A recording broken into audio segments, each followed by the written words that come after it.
మా వాడు ఏమీ చేయకపోయినా అద్భుతంగా చేశాడన్నట్టు, ఎదురోడు అద్భుతాలు చేసినా అనర్థం చేశాడన్నట్టు నీచ వార్తల జర్నలిజానికి కేర్ ఆఫ్ అడ్రస్ ఈనాడు. ఒకప్పుడు నైతిక విలువలకు కేర్ ఆఫ్ అడ్రస్, ఇప్పుడు నీచత్వానికి దిగజారిన మీడియాకి కేర్ ఆఫ్ అడ్రస్‌గా ఉంది ఈనాడు. నాడు నేడు లాంటి ఒక వ్యవస్థను ఇంతవరకు చంద్రబాబు గారు గాని, లేకపోతే రోసయ్య గాని, లేకపోతే కిరణ్ కుమార్ రెడ్డి గాని ఎవరైనా చేయగలిగారా? ఇంక్లూడింగ్ రాజశేఖర రెడ్డి? ఎవ్వరూ చేయలేదు.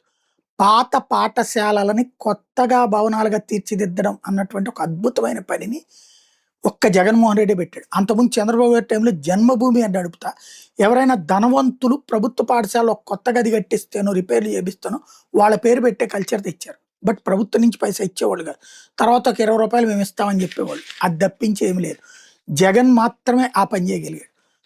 దాదాపు 20,000 స్కూళ్ళు మార్చుకొచ్చాడు. ఇంకో 20,000 అండర్ వర్క్‌లో ఉండగా అతను వెళ్ళిపోయాడు. ఇప్పుడు ఈనాడు ఏం రాస్తదంటే, కాస్త మనసు పెడితే పిల్లలకు మంచి రోజులు. పాఠశాలలో తీవ్రమైన గదుల కొరత, చాలా చోట్ల అసంపూర్తి భవనాల్లోనే తరగతులు. గత ప్రభుత్వంలో కొన్ని చోట్ల మరుగుదొడ్లు పూర్తి చేయలేదు. అంతే తప్పించి అన్ని చోట్ల మరుగుదొడ్లు 80% పూర్తి చేసుకొచ్చారు. కానీ 20% పూర్తి చేయలేదని రాశారు. మరి అసలు అంతకుముందు మరుగుదొడ్లు ఉంటే ఏమైనా జగన్ పగలగొట్టాడా? చంద్రబాబు టైంలో ఉంటే? ఈ రాష్ట్రాన్ని అత్యధిక కాలం పరిపాలించి చంద్రబాబే కదా! మరి ఆయన హయాంలో కడితే ఏమన్నా కొత్తగా తరగతి గదులు జగన్ వచ్చి పీక్కొచ్చాడా? లేకపోతే ఆయన హయాంలో కట్టిన మరుగుదొడ్లను జగన్ ఏమైనా పీకేశాడా?